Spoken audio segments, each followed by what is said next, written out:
The rain had been falling for hours, drenching the cracked highways that snaked through rural Pennsylvania. The windshield wipers of the black SUV squeaked with every swipe, barely keeping up with the relentless downpour. Inside, 5 friends were buzzing with nervous laughter and too much caffeine, their excitement cutting through the storm outside. "Are we really doing this?" Taylor asked from the passenger seat, twisting around to glance at the others. Her blonde hair was tied in a messy ponytail, and the glow of her phone lit up her anxious expression. "Hell yes, we're doing this," Chris, the unofficial leader of their group, said from behind the wheel. His grin was wide, but there was an edge to it.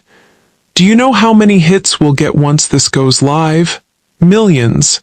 Paranormal YouTube is blowing up right now, and no one has dared to step foot inside Brookfield Asylum in years. We'll be the first."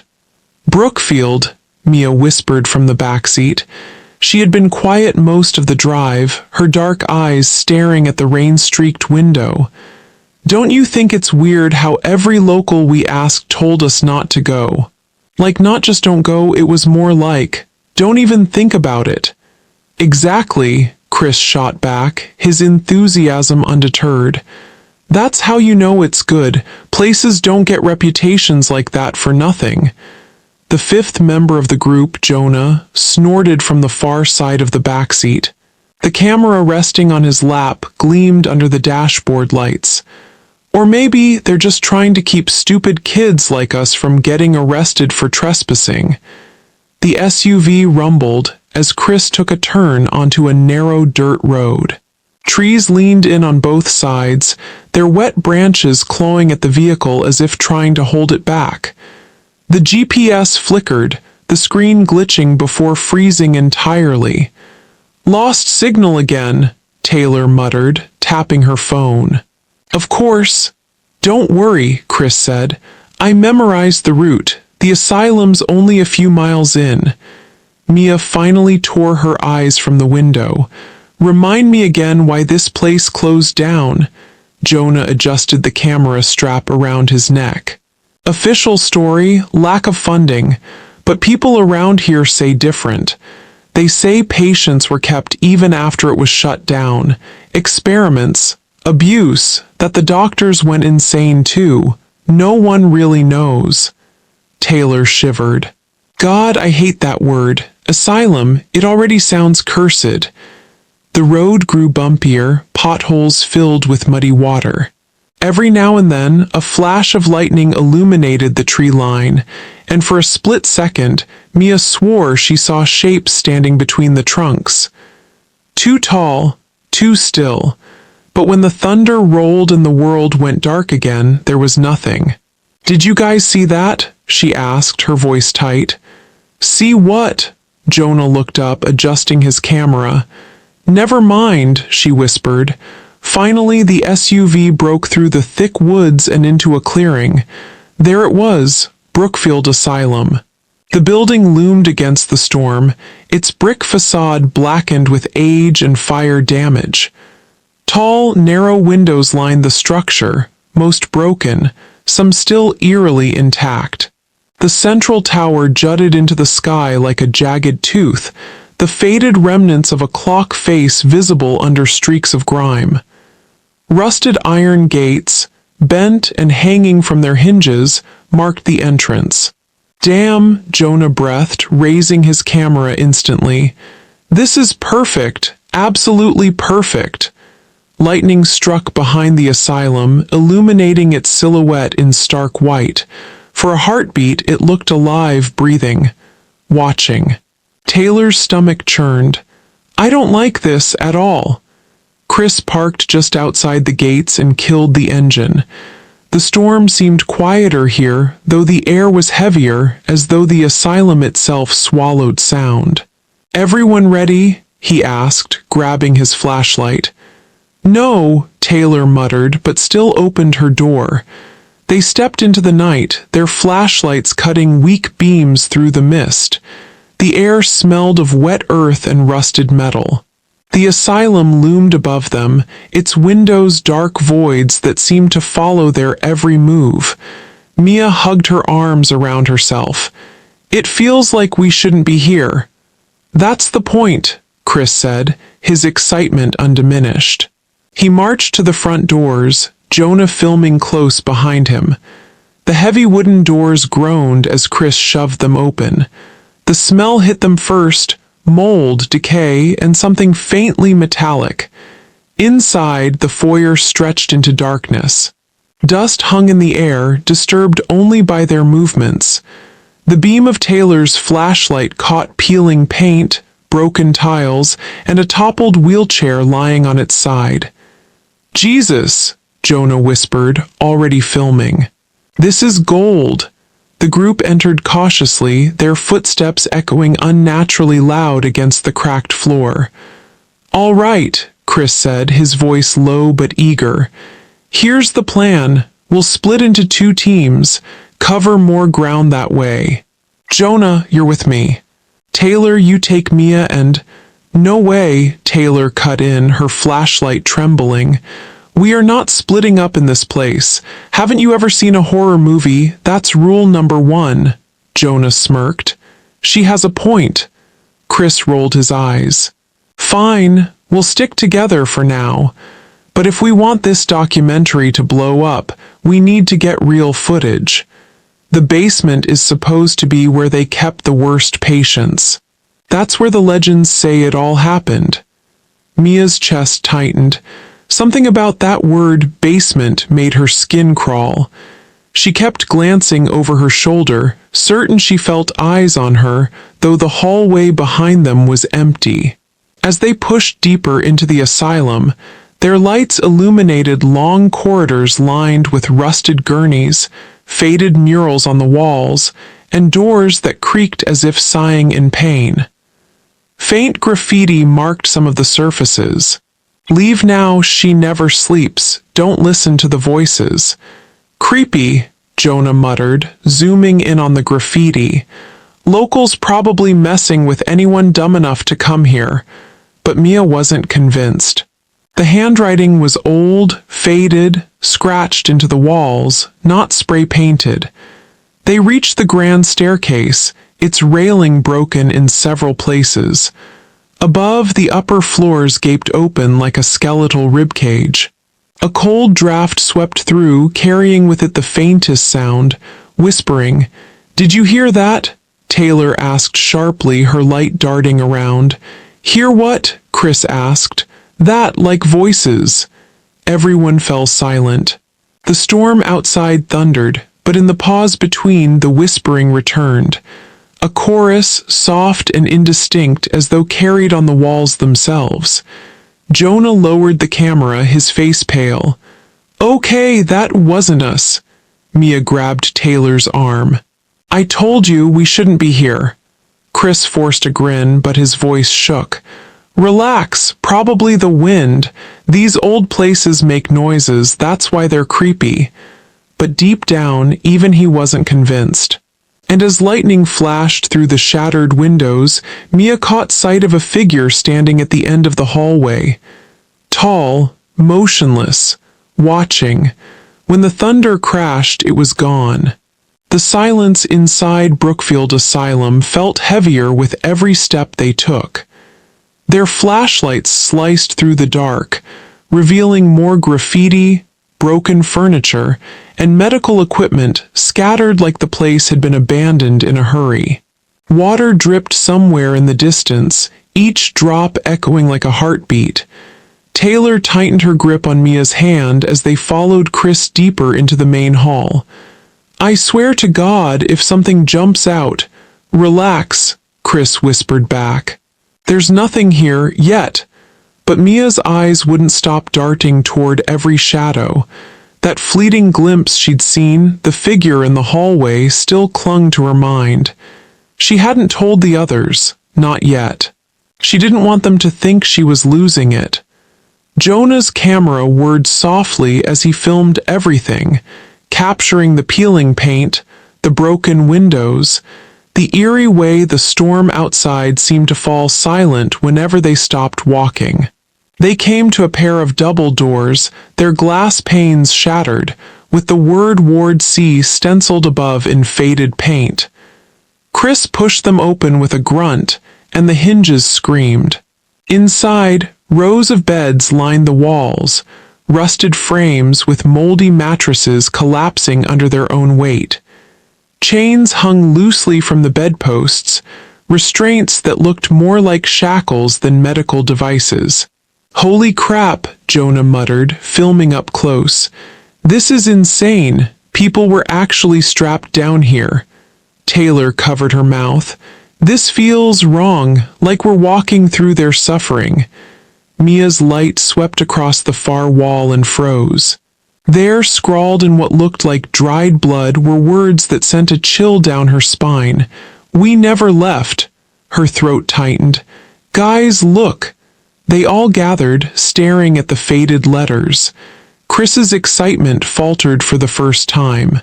"Okay, that's creepy, but probably just some urban explorer messing around." But Mia pointed out how old the writing looked, faded and cracked into the plaster itself. Not recent. Taylor whispered, "Then who wrote it?"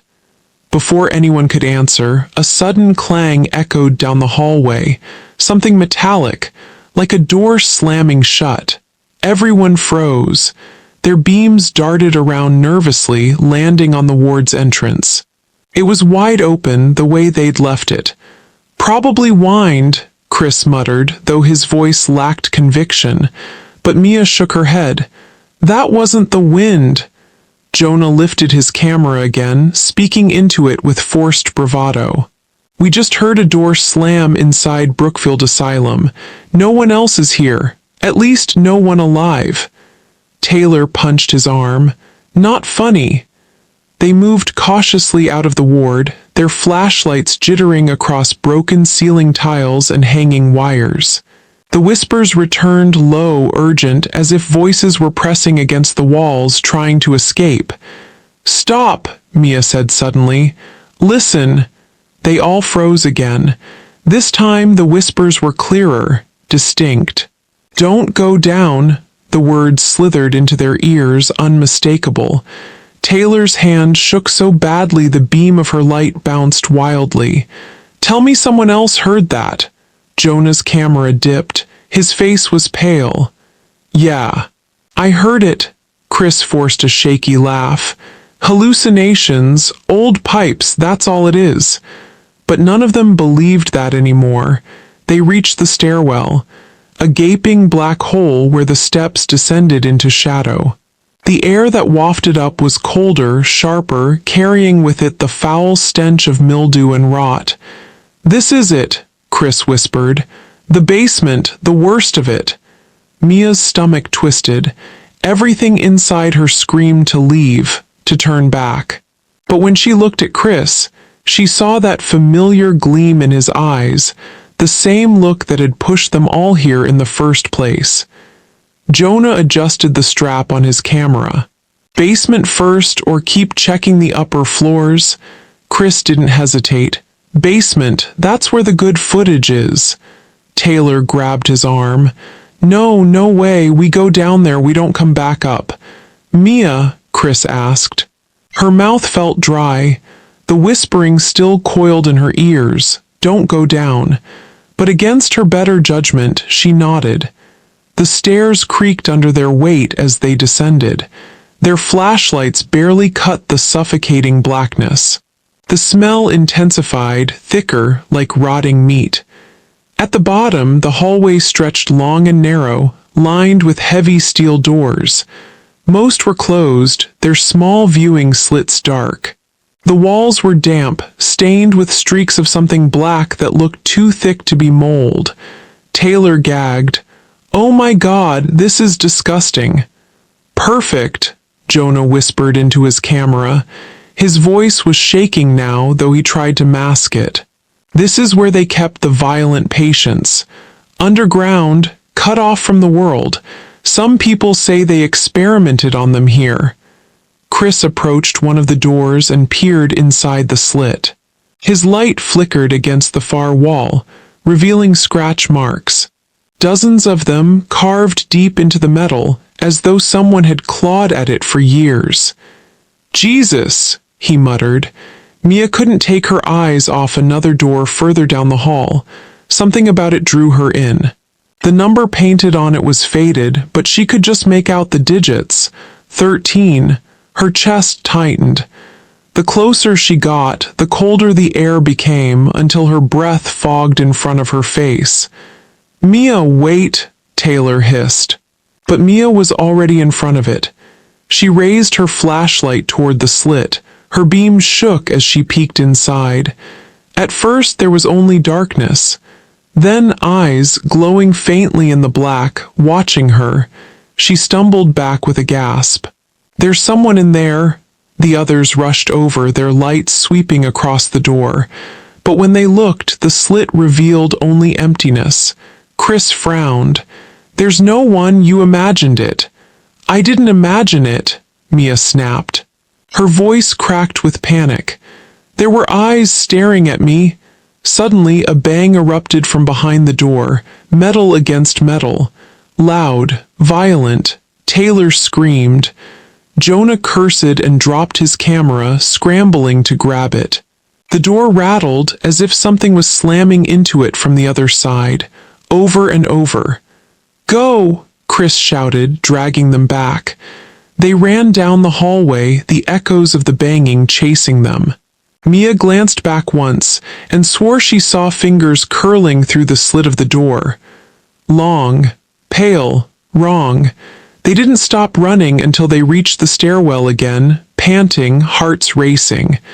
Jonah leaned against the wall, clutching his camera. What the hell was that? What the actual hell was that? Chris's bravado was gone. He looked pale, shaken, but even then his obsession burned through. "We got it on tape, right? Tell me you got it." Jonah lifted the camera with trembling hands. The recording light was still blinking. Mia wanted to scream at him, at all of them, to tell them to leave now. But something deep inside told her it was already too late. Because as they stood at the base of the stairwell, trying to catch their breath, the whispering returned. Louder now, clearer. "We never left."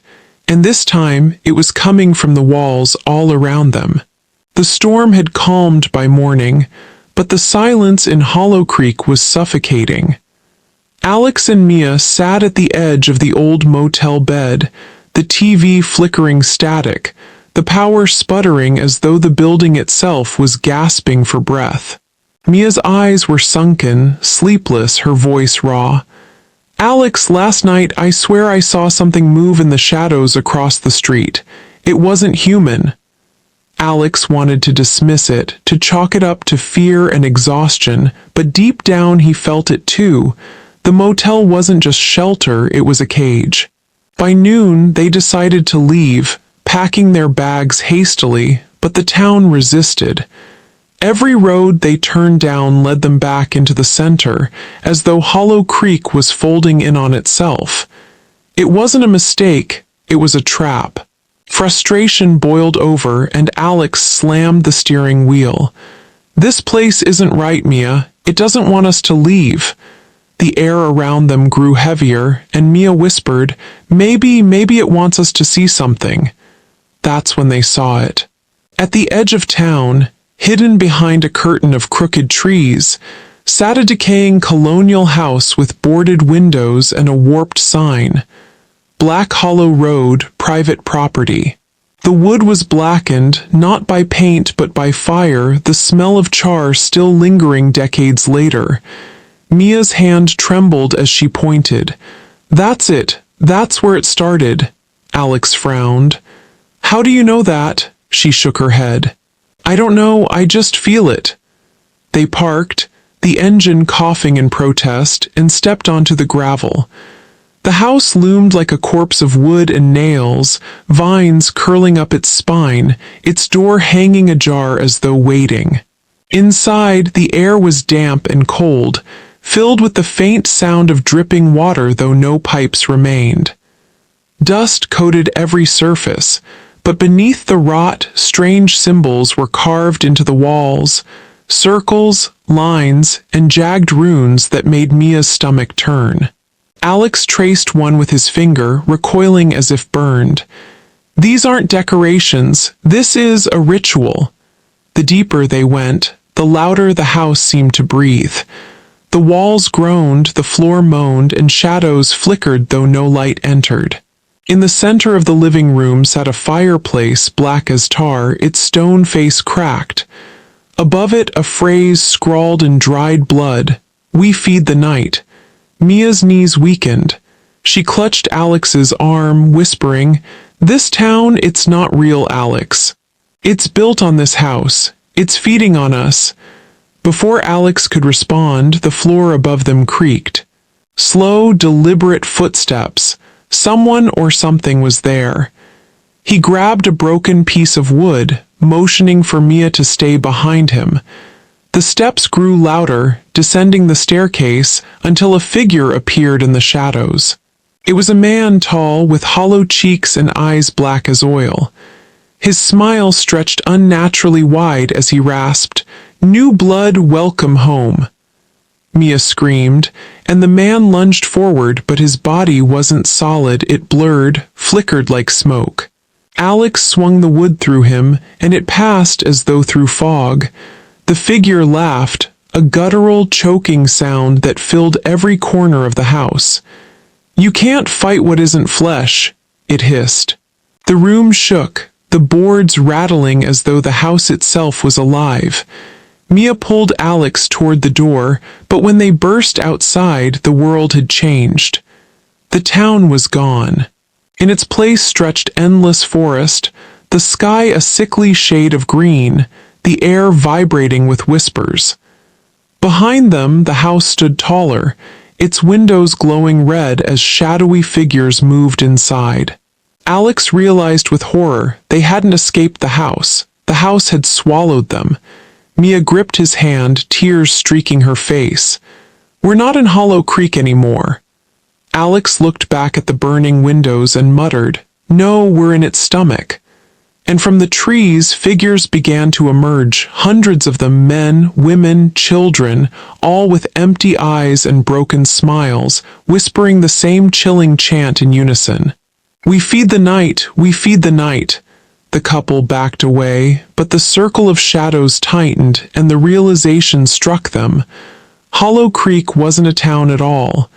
It was a graveyard, and they were its next offering. The chanting grew louder, vibrating in Alex's chest like a second heartbeat. He clutched Mia's hand so tightly her fingers went numb, but she didn't pull away. Her eyes were locked on the circle of figures closing in around them. They weren't ghosts, not fully. Their outlines shimmered like heat haze, flickering between flesh and shadow, but their smiles remained frozen, grotesque masks stretching ear to ear. Alex forced himself to yell, his voice breaking through the droning chant. "Stay back, we're not part of this." But his words evaporated into the night, swallowed by the endless echo of "We feed the night." Mia's knees buckled, the sound clawing at her mind. "Alex, it's inside my head." She clutched her temples, screaming as the figures inched closer. Alex grabbed her shoulders, shaking her. "Stay with me, look at me, Mia, look at me."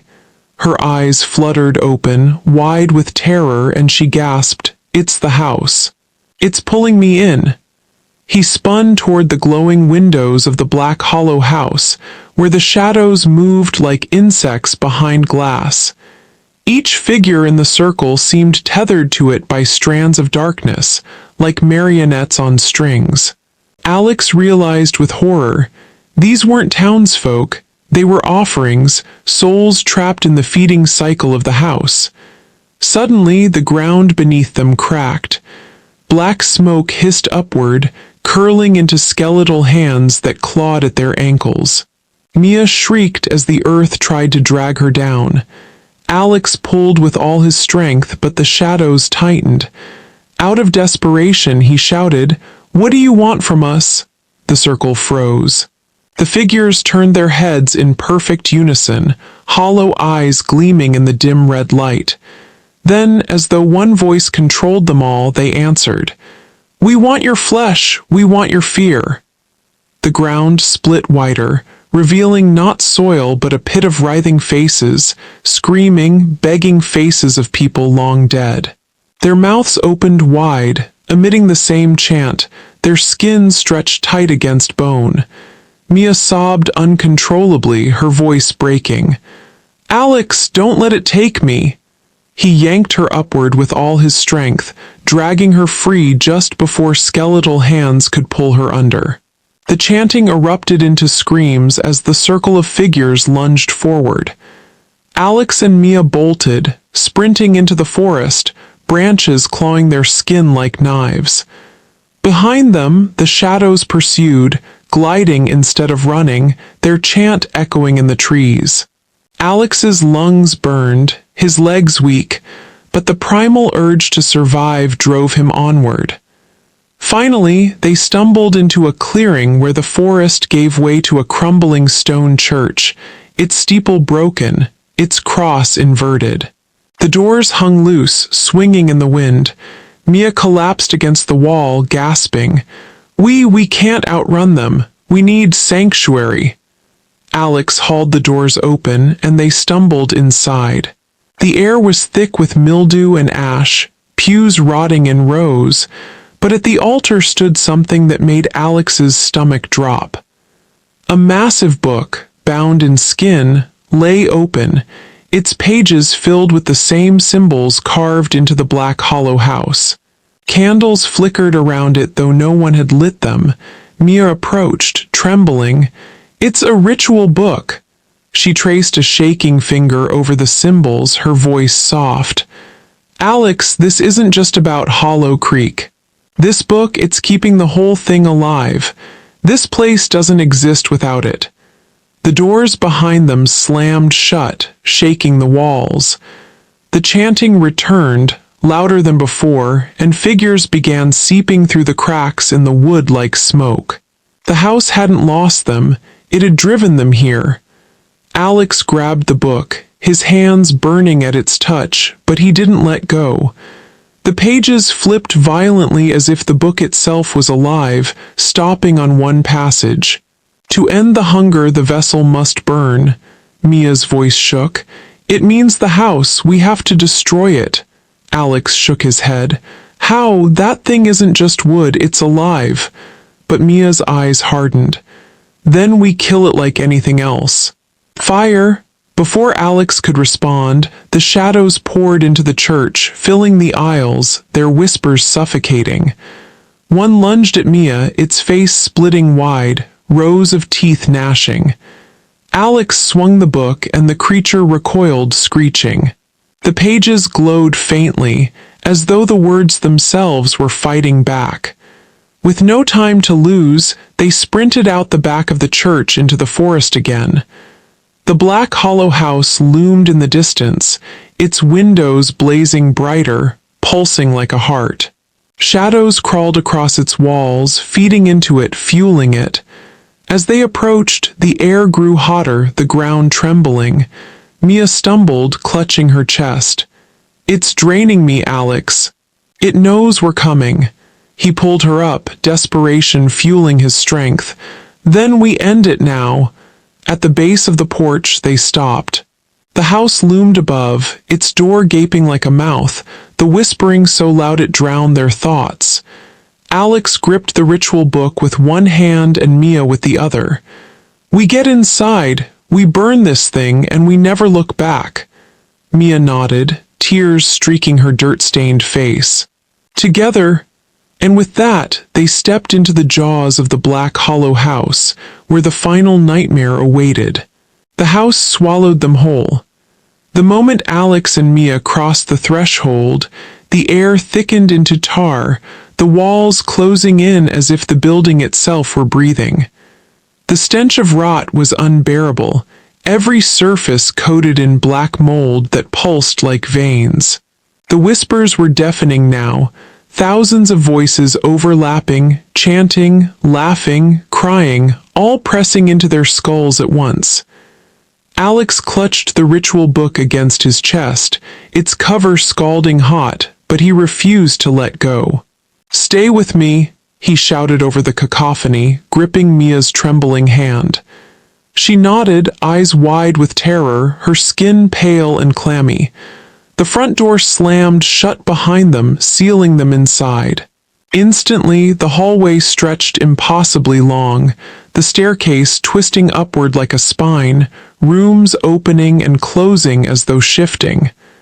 The house was alive, and it knew they wanted to kill it. Shadows slid across the walls, forming grotesque figures with too many limbs, their mouths dripping black liquid.